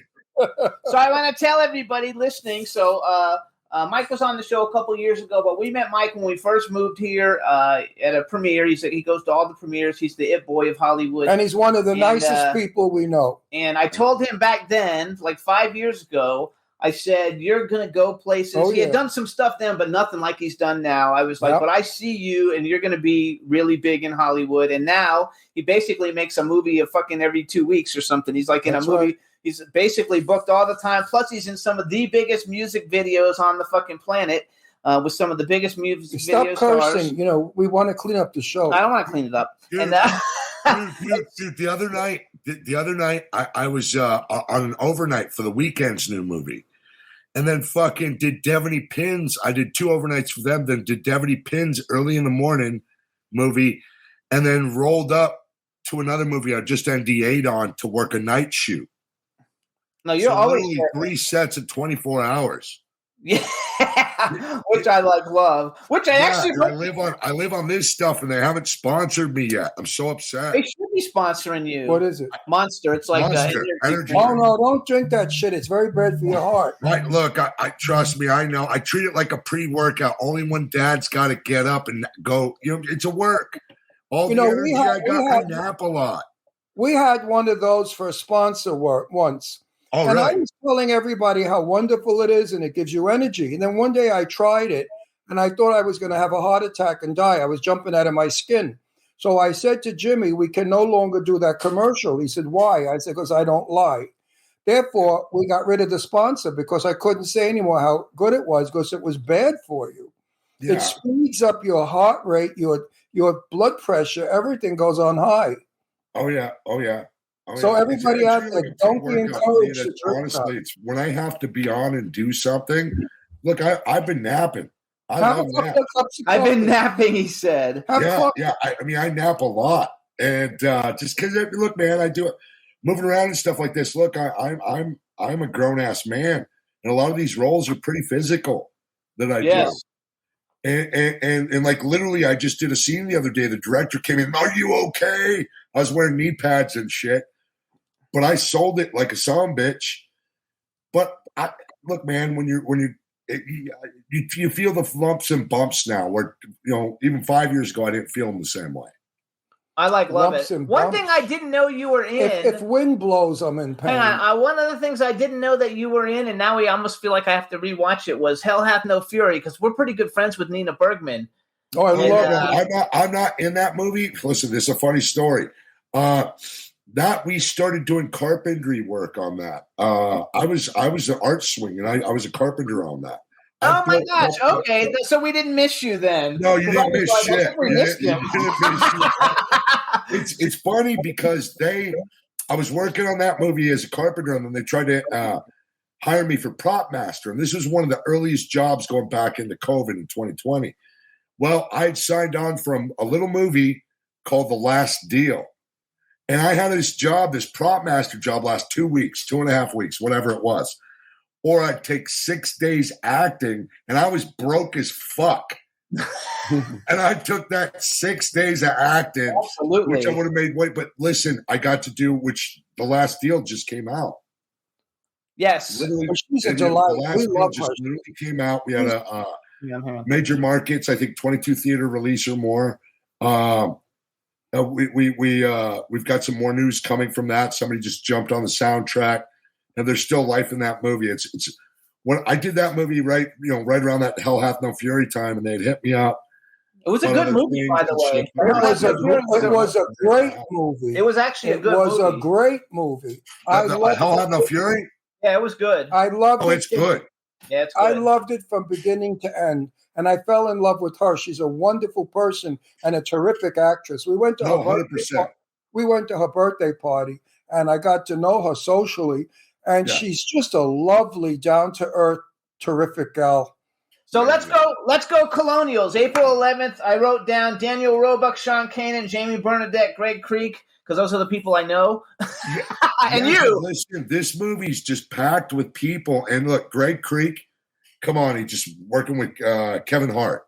You know what I'm saying? Greg Creek is next level. Jamie Bernadette, next level. Sean Keenan, next level. Daniel Roebuck, come on. Monster. Sean Kanan is going to play my son in a movie, and I love him. Oh, it's amazing. I love him to death. He's such a good, heartfelt, amazing martial artist. So it's a space movie, right? And I think so. Michelle produced it or something too. I think, right? Michelle Kanan. I believe so. Yeah, I believe so. She did. Yeah, she did. It's a sci-fi movie, and I'm Darth Vader in this. This is my James Earl Jones moment. I'm Grom, the bad guy, the leader of the exiles, going after Greg and and all the other colonials. I love it. It's just a blessing to be next to all of these people in this big, beautiful, completely world built by Joe Bland. We got invited, I guess, I don't know, it must have been a long time ago. They did like a trailer reveal party or something in LA that we got invited to, but we ended up not going because it was around Christmas. Yeah. And so we didn't go because. Oh, yeah. I went to I was there. Yeah, we were going to go to that, and I said yes, and then I forgot something happened with us, and we couldn't go, and so I had to cancel. But they're expecting big things from this movie, and I would expect it because basically all the stuff you're getting in it is getting bigger and bigger. I literally watched your music video shit, dude. So I watched you in the Disturbed music video where they're bringing you down from the ceiling, and you're like the fucking evil guy. Yeah, and I was like, holy shit! And then I watched the Lil Nas X, and I think I only saw your arm. I couldn't find they had me shirtless, but it's only it's when the dude's jerking off the Little Nas X on the screen. It went so fast, I didn't see you for that one. But it wasn't shit. But Christina Aguilera gave me a whole lot of love. Oh, yeah, big one. Yeah, Christina Aguilera was a big one. He's just young. Yeah, Christina Aguilera was a really good one. I did so many. It's last year, I was in Travis Scott, Escape Plan. I had a portrait in it. I was in everything for music. Weren't you in an Avril Lavigne video too? I thought I saw you. Yeah, I was one of the monsters in her head in the Avril Lavigne. I was wearing a tutu. Yes, I saw recycled the picture. They recycled the picture from that in this IV4 video. I was the love interest of this beautiful young singer, and she comes to the strip club to fight me. I pay money. Wait, for what's the Avril Lavigne video? I couldn't figure out which one. Bite Me, I think it's called Bite Me. Bite Me. I'm gonna We haven't seen that one, have we? Ronald, I've seen it. I saw it when he put it on Facebook. Yeah, listen, I'm covered in dirty makeup in that whole video. I'm just a big hulking dude in that. Literally picking up the lead actor who's playing her boyfriend, tossing him in the sky while glitter cannons go off. I had a nice trailer with a nice shower to clean myself after that. I was a good painter. Now, I also saw you in the Meek Mill Drake video, and you're really You really see you in that one. Meek Mill Drake. Yeah, that was the beginning when they started heroing me in music videos. And when I started working for this Blank Square production company, they were blowing up. They kept giving me bigger stuff. And then they separated the Lucky Bastards, they're the ones who did Lil Nas X. Yes. And they just do gigantic music videos. Ron doesn't know who some of these people are. These are the biggest these musicians he's talking about. They're like the biggest musicians in the world, videos he's in. He's not in little indie videos. Leads of them. They give me portraits or leads of them. People whose videos, get 500 to a billion views and shit. Now, are you going to be in Clown 3? Well, I told him my rate's higher. I'll do any movie, anything. My rate's changing. I listen. I do want to say respectfully. I just finished a Dolph Lundgren, Piper Curta from Legends, Amanda Rigotti, Terrence Howard movie. I was 6 on the call sheet. It's one of the best arcs I've ever had in a movie by one of the best directors that fucking gets the whole genre, and it's an action comedy coming out in October. Love it. Huge people. Hey, let me ask you a question. Are you on a laptop? Hang on. Are you on a laptop right now? No, I'm on a desktop. Oh, because there you go. Yeah, lean back a little bit so now people can see the top of your head. I said to Joe a long, long time ago that I would be in his film. And I no longer do chop movies. I told everybody, don't bother me. Don't send scripts. I only do thriller movies, thriller chop movies, and high budgets. I don't have the temperament anymore to work with amateurs. I can't. So I will be in Clown 3, but that's the last chopper movie I'm ever going to be in. Yeah. I think so. That's my question. How about you? Are you happy doing chopper movies? I'm not doing a whole lot of horror. Like I just had a Western that just released with Brian Krause, DDP, Diamond Dallas Page. I've got this sci-fi movie releasing. I'm the bad guy, but sci-fi. I've got this weed LA crime thriller movie where it's, if you haven't seen it, please do. It's The Last Deal. What's it called? I've got so many different. I heard you guys talking about playing different roles. I play a Mormon in Static Codes. I play a fucking Mormon. Oh, you're playing a Mormon? Wait, who's in Static Codes? Tara Manning, Augie Duke, Shane Woodson from one of the. I know that. I saw the trailer for that one. Hold the action. How are you playing a Mormon with all those tattoos? Mormons Watch the trailer. Watch the trailer. Listen, in the South, people do weird crap with religion. Okay? Yes. They find God and they look like me sometimes. Okay.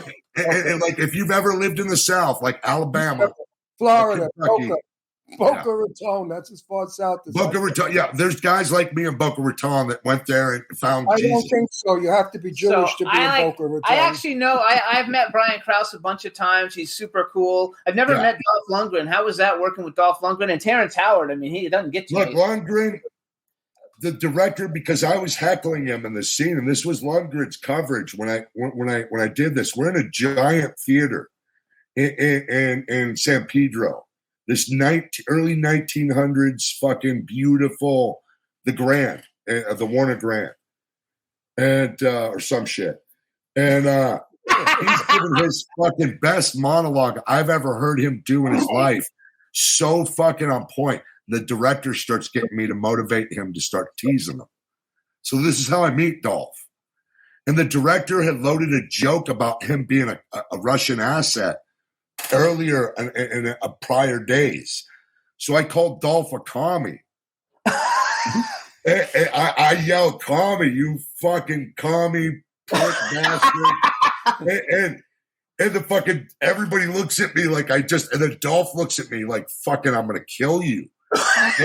and I never met the guy. And so I didn't really get to know Dolph at all. But I had a scene or two with him or whatever, but who I really worked with exclusively was Terrence. He's awesome. One day I showed up, it was just me, him on the call sheet. My arc is so funny in this movie. This is me. Like literally, this is the closest to me you're ever going to see me acting. If that makes any sense.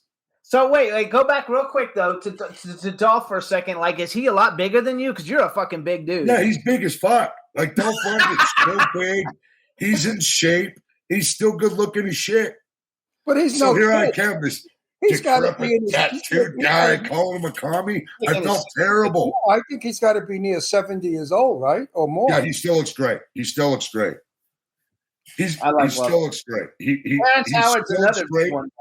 And his acting, I never knew, is so fucking next level, including his comedy, is so next level. And I remember I was sitting watching him and Terrence's performance one day. I'm sitting in the audience while they're filming. And I just got tears in my fucking eyes.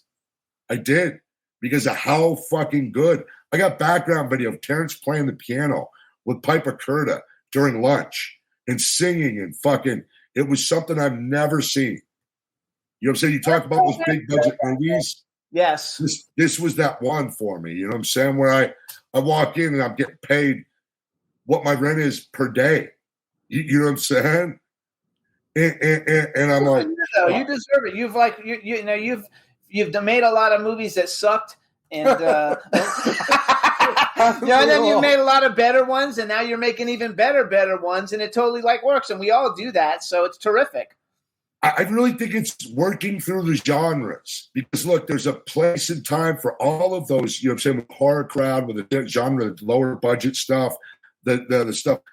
There's genres for that all. If you want to live in there, you can live easily in the lower indie world. You know what I'm saying? But I want everybody to see me through my beard ads I'm doing right now. Those are viral in the millions.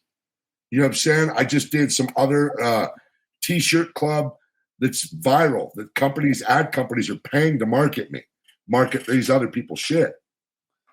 No, that's good. Like I'm making my own content. No, I go to a studio and pretend like I'm making content. But they pay me great and get my name out there. No, I love it. You also just did Camp Pleasant Lake, and I met Tom Walton at a party during the holidays. Actually, at a Christmas party, we met Tom Walton. Really cool guy. Camp Pleasant Lake has a great cast: Bonnie Aarons, Jonathan Lipnicki, Michael Pere, Robert Lasardo, Andrew Devoff, Devaney Penn, Kelly Lynn Ryder. I mean, that's a pretty stellar cast, actually, for an indie horror film. Andrew Divoff is my father. Bonnie Aarons is my mother. Robert Lasardo is my brother. The fucking arc I have with this whole movie is so fucking unbelievable. The actors, Devaney Penn, Kelly Ryder. Look, having Jonathan Lipnicki do some of the stuff I asked him to do to me for authenticity, I've never had happen in my life, and I can't talk because of NDAs, but this movie works on so many different levels. I'm super proud of this director. He's a great friend of mine. He's a really nice guy. We met him at the party. Actually, Young Zuck. We met him at Zach and Young Zuck's house for a Christmas party. Is where we met. Yeah. And, they're great people. Young Zuck and Zach, they're really great people. Great people. Good friends of ours. Yeah. We love them a lot. Yeah, and I thought he was great. And through him, we met a whole bunch of people, because I guess he hangs out. Well, all the same, Galen, James Duval, we knew already, but now we know him better. All that whole because it's the same crowd of everybody. Yeah. So we've met some wonderful people through it all, and I think that movie's going to do good. And Jonathan Lipnicki, do you remember Jerry Maguire with Tom Cruise? Right? Wasn't he the little kid in Jerry Maguire? Yes, he was. He was in Jerry Maguire and My Little Vampire, all those great movies as a kid, and now he's acting as an adult. So, Mike, what do you see coming ahead? You see yourself becoming a bigger actor with better scripts and better films, right? You're not going to do the $2 movies. I'm seeing that now. I've been able to. Wait, hang on. You're not doing $2 movies anymore, are you? No. Look, I do all different types of content with all different price points. Last night, I was at a black market escape room in Upland promoting Michael Joy, his little marketing macabre, promoting that, killing someone. You know what I'm saying? Like UGC. And but I do things at all different levels. And so I understand the digital age, marketing beard commercials. When I had one, fuck me. NDA, I can't talk about why this is gone. And I'm currently in the middle of filming. That's so funny. I'm so fucking stupid. I was looking at you this whole time thinking, God, his beard is really short, but that's a tattoo. That's not even a beard. Yeah, it's my fucking tattoo on my fucking face. I've never seen your face. That's not a beard? No, that's a tattoo. I've never seen you without a beard. No, that's my fucking, that's, as Timothy Woodward would say, this is rapey rape Mike. Yes. Funny story. So I just did a billboard campaign for a very major financial. I can't keep going, but I'm doing a billboard, and Well, why did that come up? Holy shit! It just fell out of my fucking. Oh, I had to do a criminal background check, a credit check, a social media check. Are you serious? Yeah, dude, when they're putting big money into shit, yeah, they start. This is like the third or fourth criminal background That's check. an invasion of your privacy. That's bullshit. You're an I actor. like the money. I fucking like the money. It was a big. It was a really good payday for the amount of work I was doing. Plus, it's just good because the more money people are checking you out. Now I just was hit up for another way bigger budget fucking commercial, and I can't do it because I'm on an NDA on this new movie I'm on that I can't say anything about. So, yeah, I lost like 20 racks. You rep yourself, or do you have an agent? No, I rep myself all last year, but this year I hired back MJB agency, Myron. I've been with him prior. He's got me some really good auditions and stuff, and got me some good stuff. But I'm kind of I know everybody. Everybody just contacts me directly almost. Yes. You know? Well, I could see that though, because you're also very social. I want to go back. I want to go back to what you said. What has your financials got to do with you as an actor? I mean, what is the purpose? Oh, because listen, when you're doing I can't, because working with anything in the money industry, if you're doing advertising for it, they want to make sure that you don't owe a shit ton of money, or you have financial crimes, or you have the propensity to be financial crimes. So yeah, I had to go through this criminal background, all this check, and I did pass flying colors. But right to the very night, I popped on something. I'm like, my agent found out. Do you remember that movie I did for Timothy Woodward, American Violence? Yeah. Well, in that movie, I raped the lead in a prison shower. It's shot like this.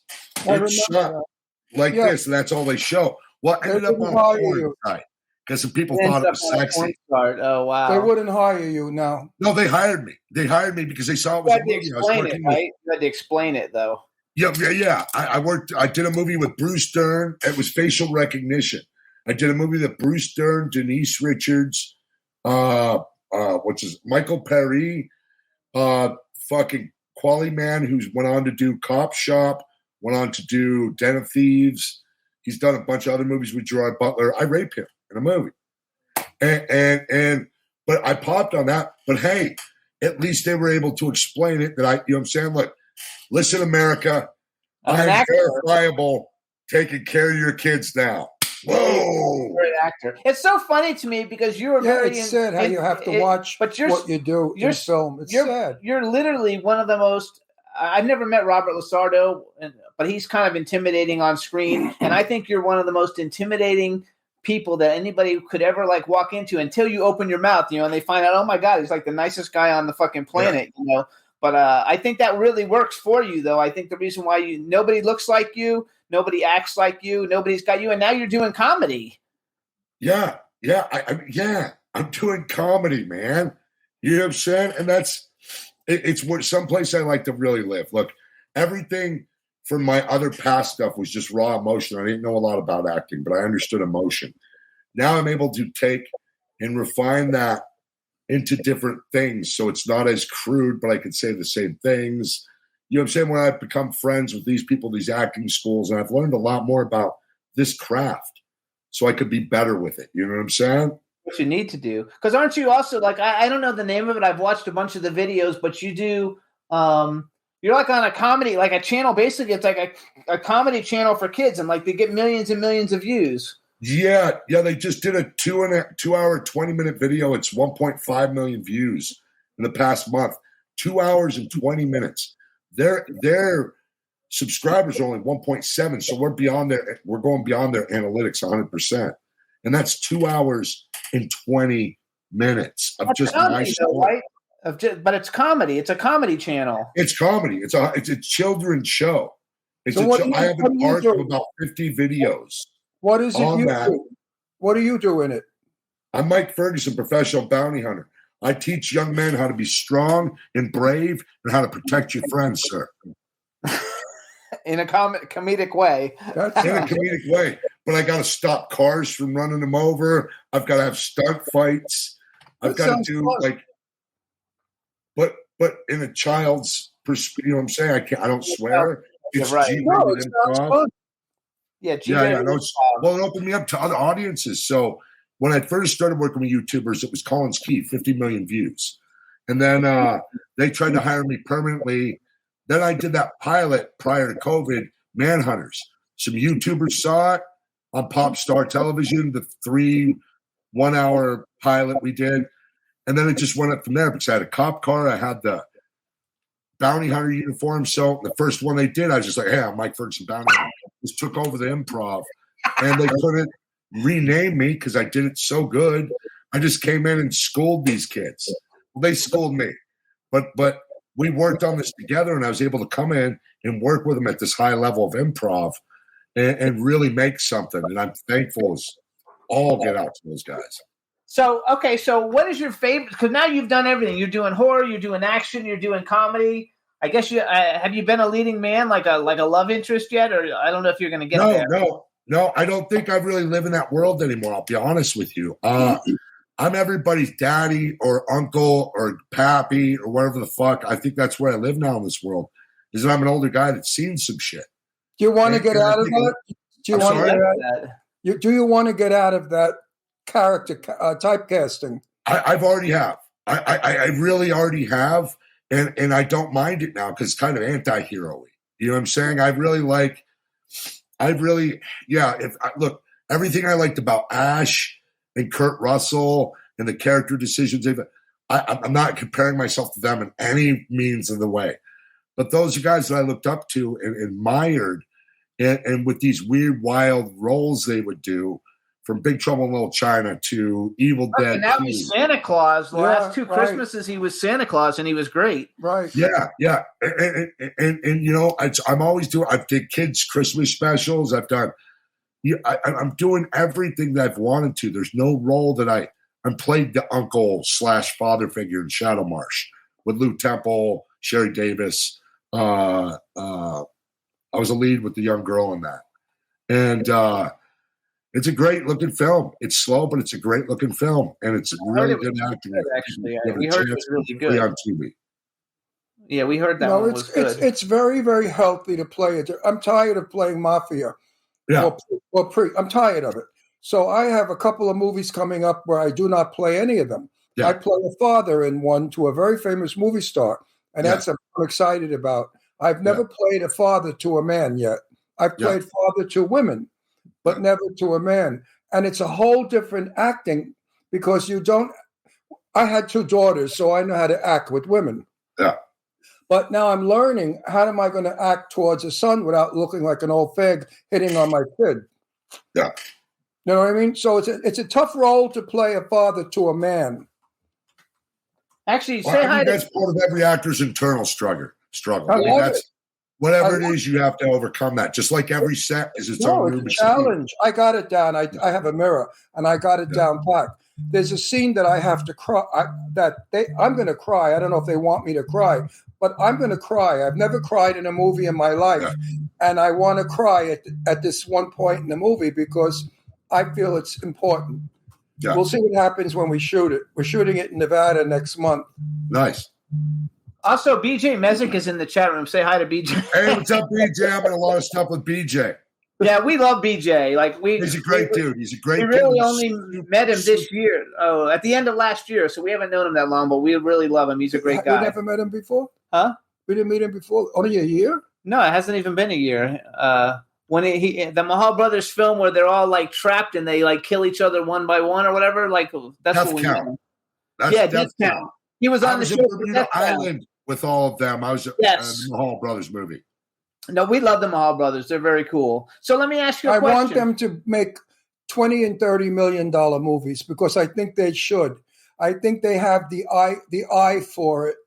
I'm unhappy with the fact that they have low budget movies because I think their talent goes greater than their budget. Well, I think every movie they've done is a little bit better than the next. I love Tommy Knockers. I really watched their career blossom and grow. Yes. Yep. And they're really great producers. And they're really cool. They're nice guys too. They were super dope on set. BJ's amazing. I mean, literally everybody's 100% all in. And his wife is awesome too. Oh, she's so great. But they put out a couple of good ones. I wasn't nuts about Island, but We love Tommy Knockers and Art of the Dead. I liked Island. I thought John was amazing in that. That the lead guy, he was terrific. Yeah. I thought he was fantastic.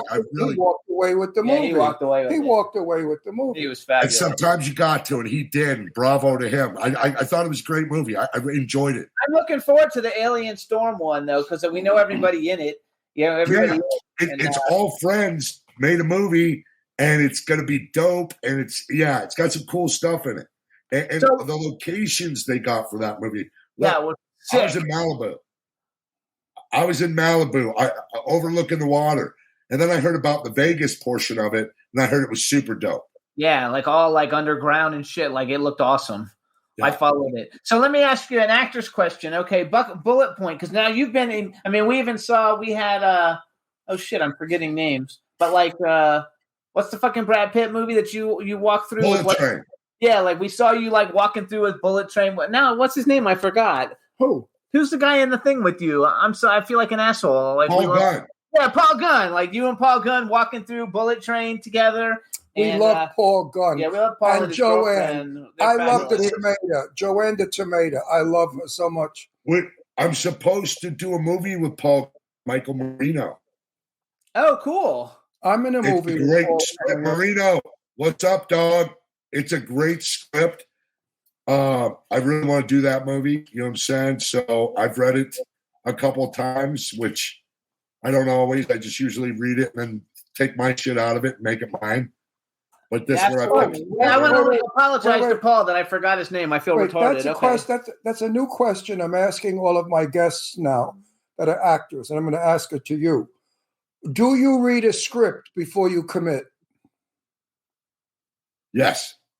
Good for you. Bravo. Yes. I think that's important. Well, dude, there's certain things and limits I have. Like when I got Alien Storm, I'm like, I'm not showing butt cheeks. I saw the fucking script. I'm like, no. I was like, there's certain things. There's got to be limits to everything. You know what I'm saying? Yes. And you know what I'm saying? And there's certain roles that I don't want to rehash. Being rape Mike in every movie.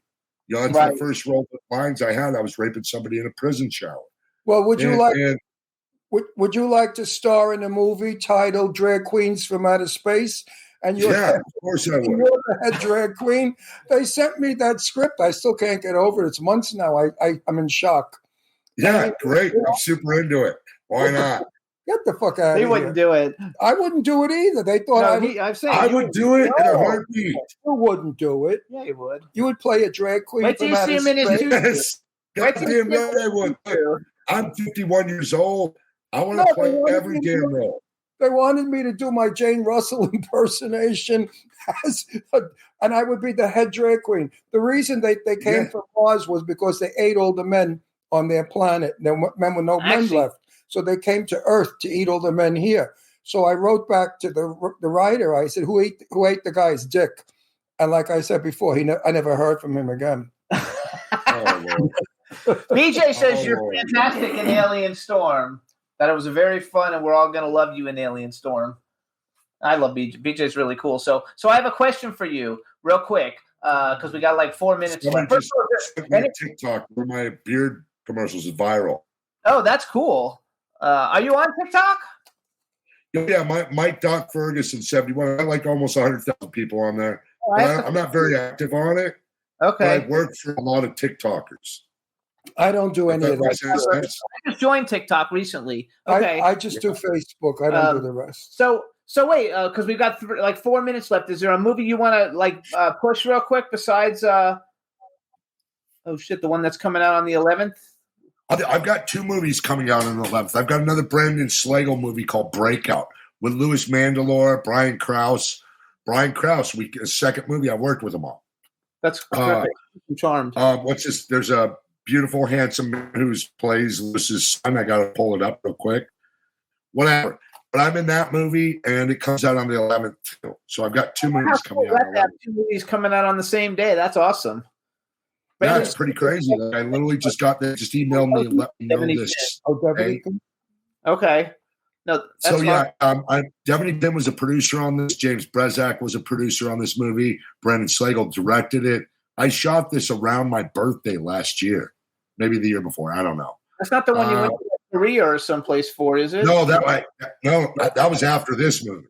Okay. So I shot this movie in November, and then in May, I was out in Thailand with Brendan Slagle and Devaney. Okay, gotta love it. I just worked on Black Mass, Devaney Pinn. Yes, we love Devaney. Devaney's awesome. She's a sweet person. She's the Very jewel. fine. Very nice girl. And she's a great actress. She's a great director. Like, she is a machine. Her husband's a great director and writer. They're just great people. They really complement each other. In our business, a lot of nice people. Yes, there's a lot of nice people. Okay, so we have 2 minutes, real quick. Bucket list, because you've been in movies with everybody. Male and female actor that you would love to work with, that you haven't worked with yet. You can't count people you already worked with. People are going to hate me for this, but there's a couple. I'd like to work with Chris Rock and Mel Gibson.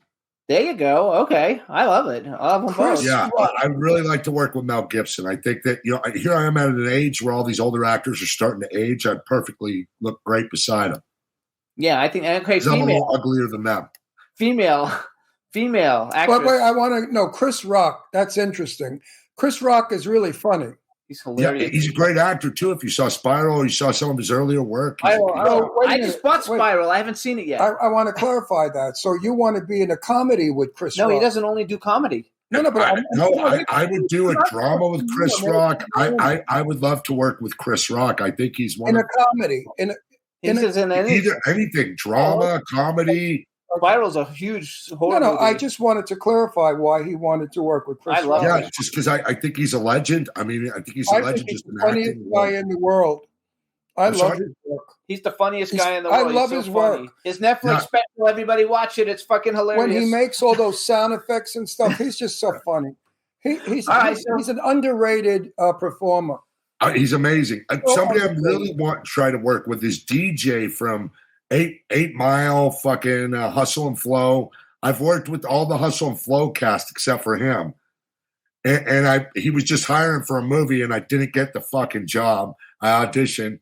But I'm going to work with you. I swear to God, buddy.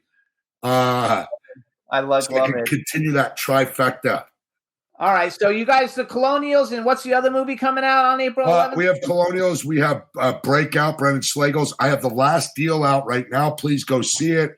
I have Homestead on Tubi, along with a million other things on Plex.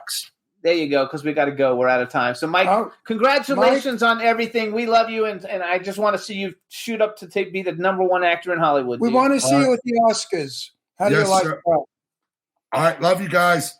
Thank you. We'll see you at the next red carpet. Bye. Take care, Mike. Yes, gentlemen. Bye-bye. All right, everybody. Thank you so much. We want to thank our guest, Sheri Davis and Mike Ferguson. Great show. Thanks, chat room. And we'll see you guys next week. See you next week. Bye, everybody. Bye, everybody. Woo! Sunlight can turn out to be so wrong.